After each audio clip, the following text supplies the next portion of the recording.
যতদিন গণভোটের গণরায় বাস্তবায়ন না হবে নতুন সুন্দর বাংলাদেশ বিনির্মাণের সেই প্রত্যাশা কোনোদিন আমাদের পূরণ হবে না। এজন্য আমরা উইদিন দি পার্লামেন্ট লড়াই করব। যদি তোমরা কপালে ভালো থাকে তো পার্লামেন্টে আসো, আলোচনা করে তোমরা সংবিধানটা সংশোধন না করে সংস্কার মেনে নাও। আর তা যদি না হয়, যে 70% লোক হা ভোট দিয়েছে, প্রয়োজনে আমরা যদি সংসদে নিষ্পত্তি করতে না পারি, জাতীয় সংসদে রাজপথে ওই 70% লোককে নিয়ে আমরা আন্দোলন করে আমরা গণভোটের গণরায় কার্যকর করব।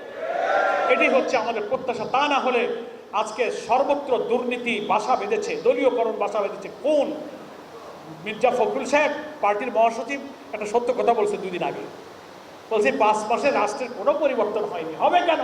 সব জায়গায় বিএনপির দলীয় লোক, জেলা পরিষদ, সিটি কর্পোরেশন, পৌরসভা, উন্নয়ন কর্তৃপক্ষ, এই ফ্যামিলি কার্ড, এই টিআর কাবিকা, ইমামের ভাতা বরাদ্দ, এমপি আছে তাতে কোনো গায়ে বাঁধাচ্ছেন না, ওনারা দলীয় লোক দিয়ে সেইগুলো চালায় যাচ্ছে।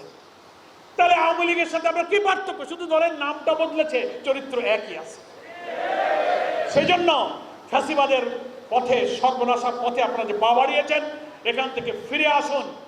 জনগণের প্রত্যাশা হচ্ছে একটি দলীয়করণ মুক্ত সুন্দর বৈষম্যহীন রাষ্ট্র গঠন করা।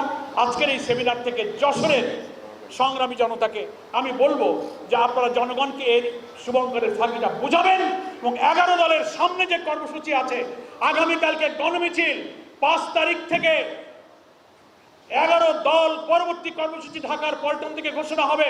এগুলো বাস্তবায়নের মধ্য দিয়ে এই যে প্রত্যাশা পূরণ হলো না, তার প্রাপ্তি অর্জনের জন্য দুর্বার আন্দোলন আমাদেরকে গড়ে তুলতে হবে।